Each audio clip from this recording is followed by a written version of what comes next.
sallallahu alayhi wa sallam sallallahu alayhi wa sallam sallallahu alayhi wa sallam. Ẹ jọ̀ọ́ gbogbo ẹ̀yin olóríire ẹ má bá mi sí a program yìí. Message to the all alphas. Gbogbo àwọn àfa pátá. Gbogbo ẹ̀yin tí TikTok ẹ má bá mi double tap. Gbogbo àwọn àfa pátá. Mo fi dèdí ẹ jọ̀ọ́ torí t'Ọlọ́run gbogbo ẹ̀yin alálùbáríkà. Gbogbo tí jẹ́dùnú ẹnì kọ̀ọ̀kan yín pẹ̀lú ògo t'Ọlọ́run kò ní dẹkún. Ẹ má bá mi sí a program yìí. Ẹ̀yin tí TikTok ẹ má bá mi double tap. Torí tọ́lá ìtàdé bá Mahama. Ẹ bá mi sí ààrẹ lógúnlógún, ẹ bá mi sí ààrẹ lọ́gbọ̀nlọ́gbọ̀n. Ẹ jẹ́ kí life yóò go viral. Gbogbo àwọn àfa pátá kàfátàn. Wala afu inda Rasulullahi makibul. Orí bíbẹ́ ńkọ́lọ́gùn orí fífọ́. Ìrìn àjò tí ń lọ nígboro ganu sí, gàyà sí, gàdí sí, gètè sí. Kò sẹ́ni tí ó gbọ́ slang yẹn tá à ní rí pé slang yẹn ní weight. Àmọ́ ẹjọ́ ẹ dákun orí bíbọ́ kọ́lọ́gùn orí fífọ́. No, wàláì. Àfi mo sọ bí láìpù mi kíní kejì. Mo ló ń lé nílò àlejò díẹ̀ rù. Bá a bá bẹ́ràn wí ká bẹ́ràn wí. Aláàjì K1 the ultimate. Mo sọ fáwọn kan mo ní inú ìbànújẹ́ ló wà. Àwọn kan ní òsì inú ìbànújẹ́ mo ní ó mọ pàtàkì tí jẹ̀yà ni. Kí K1 the ultimate kọ́ lọ sí prógámù Aláàjì wa Suleiman Farouk Mufti Diyari níjọ́ tí ìyá wọn kú ìyẹn ò sọ pé kò sí inú ìbànújẹ́. No. Ọ̀rọ̀ tó wá ṣẹlẹ̀ tó kálukú ń gbà bí gbọ́ tí mo rọ gbogbo àwọn àfa pátá tèmi náà wà nínú yín. Ẹjọ́ orí bíbẹ́ kọ́lọ́gùn orí fífọ́ ẹgbẹ́ yìí ti pọ̀ jù. Ẹjọ́ mo rọ̀ yín. Ẹ jẹ́ ká ṣe sùúrù ẹjọ́. Ẹ jẹ́ ká ṣe sùúrù. Ẹ jẹ́ ká ṣe sùúrù. Ẹ jẹ́ ká wo tí Al-Qur'ani kọ́ wa pé ìsìnbìrú wàsọ́bìrú wàrọ́bìtú wàtàkùnláà. Èyí tó pọ̀ jù táwọn àfa akẹ́dálẹ̀ náà pọ̀. Ọ̀pọ̀lọpọ̀ àfa mi àtòdé tí wọ́n ti pè é àtẹ̀dé tí wọ́n ti pè é wọ́n sá gànù ni. Alájà àdéhùn àgbàsá èdè tẹ́ pé wọ́n da ganu. Ṣáàmù efu lẹ́fàrọ́mẹ́ǹtì tẹ́nì kọ̀ọ̀kan gẹ́gbẹ́. Ọ̀tọ̀ ní ká sọ pé àfa lọ sóde lọ ṣàyè sí àfa ẹgbẹ́. Tá àfa bá ń sóde tẹ́ǹtì lè jẹ́ mẹ́wàá tó pé kìkì àfa ni ó wà mẹ́.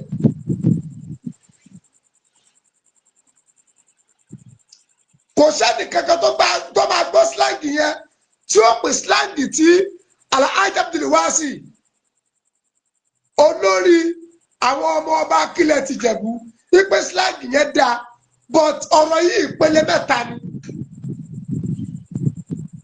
Ẹni tó rìkọ́dù sọ yẹn gẹ́gẹ́ tẹ́ ẹ bá lọ wo péèjì ẹni yẹn gẹ́ ó ti rìmúfù péèjì ẹ̀ náà. Tóró gàmà kò tó ń rìlíìsì yẹn ọ̀dà. K1 the ultimate kọ̀ọ̀kan lè mí ni ẹ̀ ṣẹ́mi ọ̀pọ̀ àwọn ọ̀rọ̀ míì àwọn olórin ni o àwọn ọmọ gáràjì ni o àwọn lè kàkó bí àṣà ọbí èdè bí àwàdà.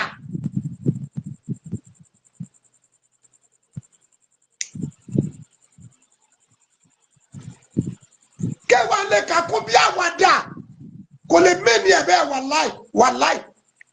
Mo sẹ́mi ọ̀rọ̀ yẹn ó ti di swata yẹ́nyẹ́. Mo ṣe láìpù kan mo lè tó dùn mí jù ní apology tí Mufti Diyari tí wọ́n ní K1 kó o ṣe tí K1 ò ṣe tá a bá tún wá wò náà ìrìn àjò ẹbí ṣe ń lọ lọ́nláì ó ti mú ìdọ̀tí àtàbùkù dání. Ọ̀rọ̀ mi ò pọ̀ gbogbo ẹ̀yin ti TikTok ẹ jẹ́ má bá mi double tap ẹ má bá mi share program yìí. Ẹ̀yin ti Facebook ẹ̀yin olórí ẹ jẹ́ bá mi share rẹ̀. Mo rọ gbogbo àwọn àfọ àpáta orí bíbẹ́ kọ́ lóògùn orí fífọ́ ẹ jọ̀ọ́ ẹ jẹ́ ká play peace and wisdom ta ní bẹ́ẹ̀ni Islam wal afu inda Rasulillah makbul ẹni tó rìlíìsì sọ yẹn a rí pé ọ̀rọ̀ tí wọ́n sọ bí ìgbà pé yẹn ń sọ̀rọ̀ nulẹ̀ láàrin ara èèyàn ìlọrọ yẹn ni tó rìlíìsì ẹ̀ láláì dá ó ní òní mánà kò ní mẹ́mórì ẹ̀yẹ́ lè rìkọ́dù fídíò bẹ́ẹ̀ bá rí àwọn síláàgì kẹ́bẹ̀ tí yẹn rọ yìí pé ó lè fẹ́ dá controversy sílẹ̀ èèyàn yọ kú o ajabni wá sí K1 The Ultimate kò jẹ́ bẹ́ẹ̀ lọ́n pé kọ́lọ́wọ́ yọ ọ̀rọ̀ àfàkónú ayé mu. Shewa Dawood, God bless you. Abawa Riwano, àbúrò ní sẹ́yìn. K1 The Ultimate ọjọ́ bẹ́ẹ̀ lọ́n pé kọ́lọ́wọ́ yọ ọ̀rọ̀ àfàkónú ayé mu. Alukurani lòun náà jẹ́ náà. Ẹnìkan ní sẹ́tọ̀rí pé K1 jẹ́ Wàsíù tèmi náà jẹ́ Wàsíù. Ẹjọ́ mo rọ gbogbo àwọn àfa pátá Trust of Nigeria káàkiri àgbáńlá ayé ẹ jẹ́ ká ṣe sùúrù. Orí bíbẹ́ kọ́ lóògùn orí fífọ́. Bọ́lá ń bá bóyè nírú Wàsíù Àyìndé nínú ìlú kan èèyàn gbọ́dọ̀ bẹ́ẹ̀ lọ́n kókú. Tọ́lọ̀ ń bá fún yẹn nírú Wàsíù Àyìndé lágbóolé kan èèyàn gbọ́dọ̀ bẹ́ẹ̀ lọ́n kó dolòsì. Tọ́lọ̀ ń bá fún yẹn nírú Wàsíù Àyìndé nínú ìlú kan ẹjẹ ìṣòtọrọ bírú Wàsíù Àyìndé bá lọ jẹ kọsítọmà kankan nú èmi pẹ̀lú yín àjẹbẹ ló ń kọ parẹ́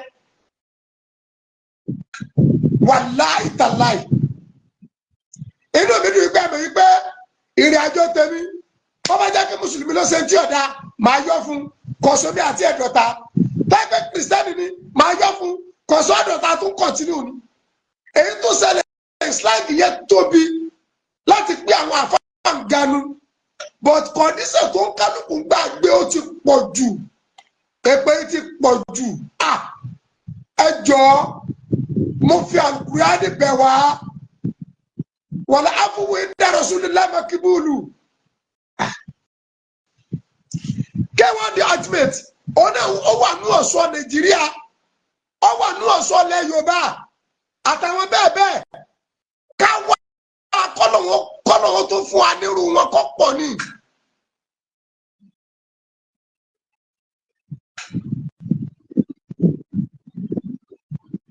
kọ́lọ́wọ́ fún wa ní irú K1 kírun wọn pọ̀ ọlọ́mọdé alúùsì kankan nù wọn ẹjọ́ mo rọ̀ yín ẹ wò ó mo fi Al-Qur'ani mo fi bẹ̀ yín gbogbo tí jẹ́ àwọn àfa Al-Qur'ani rẹ̀ mo fi bẹ̀ yín ẹ ṣe sùúrù àtẹ̀mí àtẹ̀yìn ọlọ́wọ́ ò ní lu ẹnì kankan pánú wa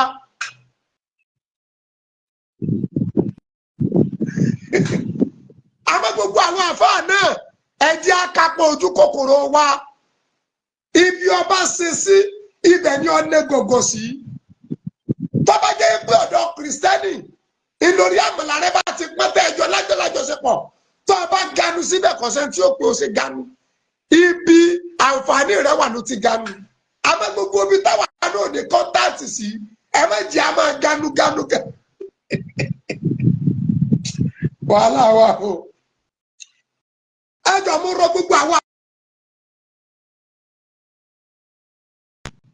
alẹ́ ilmu yulan wala yula alẹ́ akọ́ni wọ́n sì nìkan ìmọ̀ ló ga jù tí ò sí ń tọ́ ga tó àmọ́ àwọn kan náà ni bàbá àfa àwọn kan nìyá àfa báwo àfa náà ṣe tóbi tóun bá a ṣe gàlálù tóun àwọn kan ní bàbá àwọn kan nìyá táwa náà tó ń jọmọ tó ti bá ti wà tó àyẹ̀wò tí Mufti Diyari ṣe Sheikh Suleiman Faruk ní kìtìpá ọlọ́mọ gba ti bàbá náà jẹ láíláí ẹ wọ ọ̀pọ̀lọpọ̀ àwọn èèyàn míì náà wọ́n tún fẹ́ sọ ti bàbá yẹn dẹbi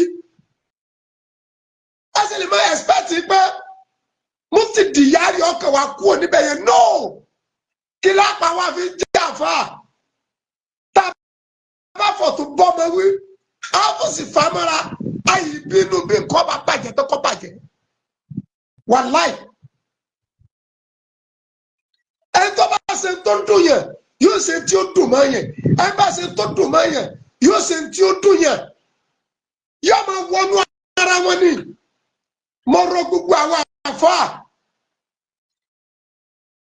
sọtiyé àdárù yàwó mẹ́ni sáà àmúnú wá sáà àtọ̀run wàlẹ́ àìsùn àìsà ní sáà sọ̀fún wá sáà kádàrú. Àdárù yàwó mẹ́ni méjì nígbà méjì láyé, gbogbo tí bẹ́ẹ̀ nínú ayé ọlọ́dà méjì méjì. Olúwa dá ire, Olúwa dá ibi, Olúwa dá ojú àdùn, Olúwa dá ọjọ́ òkorò, Olúwa dá ọjọ́ kíyèrè ń tọ́ tẹ́ lọ́rùn, Olúwa dá ọjọ́ kíyèrè tí ò tẹ́ lọ́rùn. Àdárù yàwó mẹ́ni sá àmúnún wá sá àtọ̀run. Ìgbà míì yìí máa rí tí ò tẹ́ lọ́rùn, ìgbà míì yóò rí tí ò ní tẹ́ lọ́rùn. Báwọn àfa àkàbá ń ṣe pé àwọn tí ń jẹ́ àfa àwọn àṣìwá ìdè sáwọn ṣe pé ẹ tí ọmọ èrè táwọn ń jẹ lára ẹ̀. Tó bá lẹ́nìkan ọ̀dẹ́ nìkan ọ̀dá àwọn ni ìyá tó kọ sí wọn nìyẹn. Àwọn tó kọ ìyá gidi sí ò lè pè láwọn. Gbogbo ayé kò lè fẹ́yẹ̀ tán. Àwọn àfa àkọ́ ò lè pè wàṣọ èdè láwọn. Àwọn àfa àtọ́lọ́ ní kí wọ́n bìlọ́ọ̀gì sọ́dọ̀ rẹ̀ wọ́n à lè ṣe pẹ́ fún. Ẹni tó náà bá dẹ̀mọ̀ kó nírú rẹ̀ lára, tó náà nírú ẹ̀ lára kà á ṣe pẹ́ fún. Ọ̀rọ̀ yìí bó ṣe tóbi tó mọ ọ̀rọ̀ gbogbo ẹ̀yin àfa wa wala afuwu inda rasulillahi makibulu.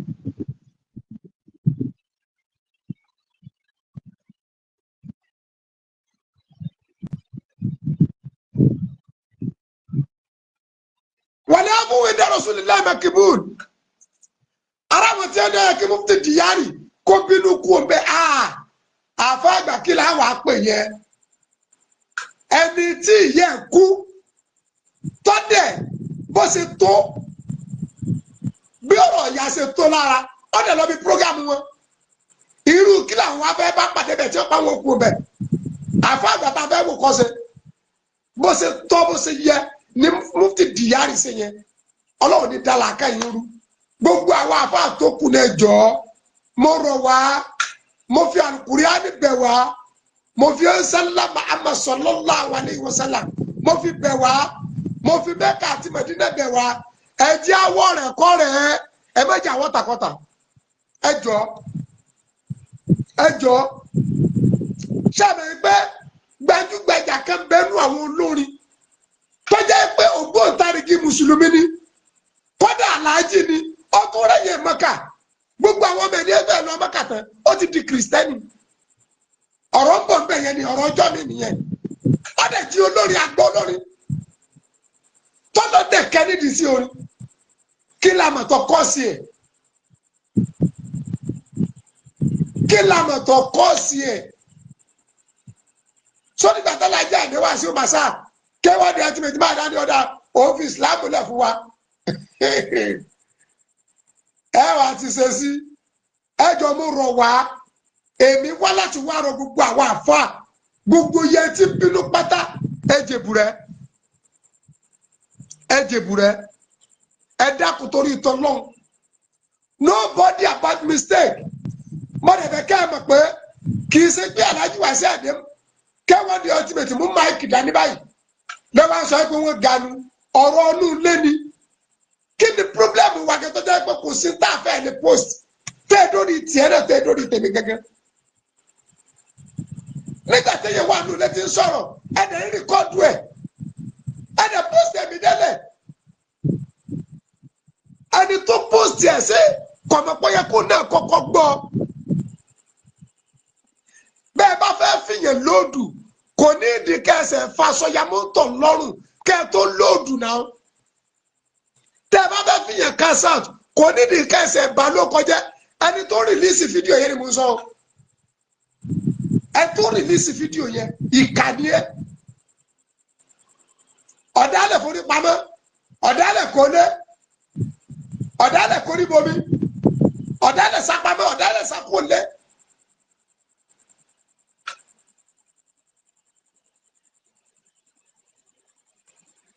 Ẹjọ́ gbogbo àwọn àfáà والكاسمين الغيظ والعافين عن الناس والله يحب المحسنين. كاسمين الغيظ Al-Qur'an dájọ́ kan ní Olúwa láwọn tí wọ́n máa ń gbé ìbínú mì والعافين عن الناس àwọn tí wọ́n máa ń mójú kúrò níbi àìdá ènìyàn والله يحب المحسنين. Olúwa ló ń láìkì àwọn ẹni gidi. Ẹ jọ̀ọ́ mo rọ̀ wá ẹ jẹ́ ká ṣe sùúrù ẹ jọ̀ọ́ torí t'Ọlọ́run. Ẹ jẹ́ ká rántí pé arákùnrin yìí K1 The Ultimate ìyá bí yẹ̀yẹ̀ bá lo 100 ọdún láyé ọmọ túmọ̀ ìyá Umuka ìyá bí yẹ̀yẹ̀ bá lo 100 ọdún láyé bí yẹ̀yẹ̀ bá kú wà láì ìbànújẹ́ ni fọ́ọ̀mù gidi ni o. Kọ́dé gbé after 300 years níyà tó kú ìbànújẹ́ ni.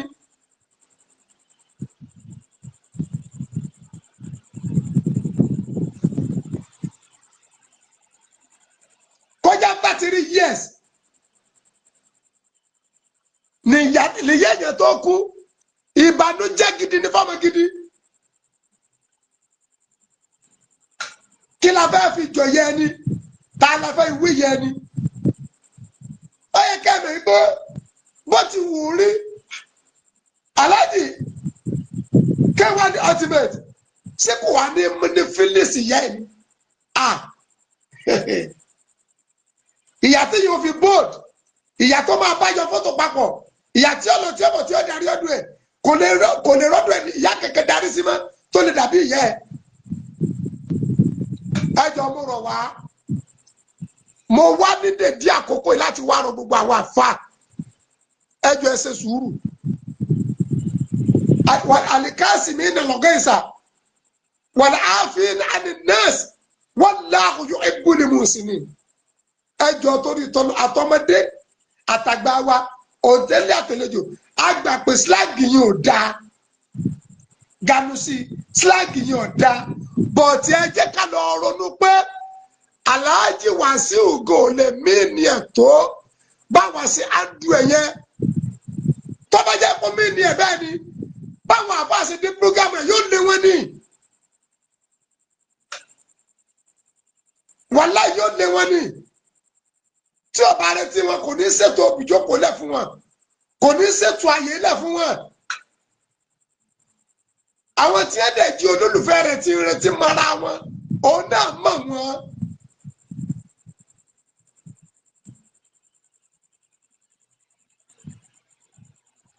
Gbogbo àwọn àfáà náà ẹ jẹ́ akápọ̀ ojú kòkòrò wa ẹ má jẹ́ ọjọ́ pé gbogbo òde láàmú ganu sí ẹ gbọ́.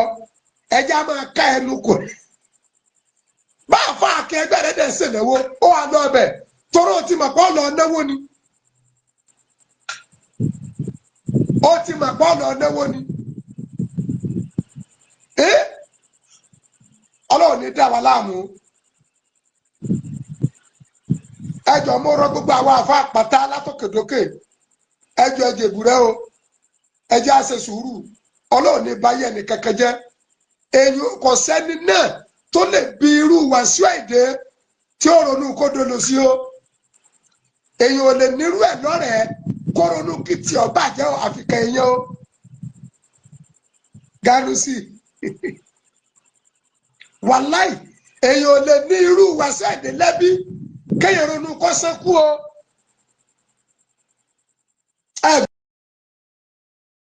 Kọ̀kọ́sọ igi ẹ̀yẹ kó o. Bẹ̀lẹ́ kòkò tí ń so mo rọ̀ gbogbo ẹnì kọ̀ọ̀kan wa àtàwọn àfáà kéékèèké àtàwọn bàbá wa ẹ jọ̀ọ́ ẹ ṣe sùúrù wal afwu inda Rasulillahi makibul. Ẹ̀yin náà lè jẹ́ kó yẹ wá pé wọ́n pe ànábì níwèrè ànábì ò fèsì.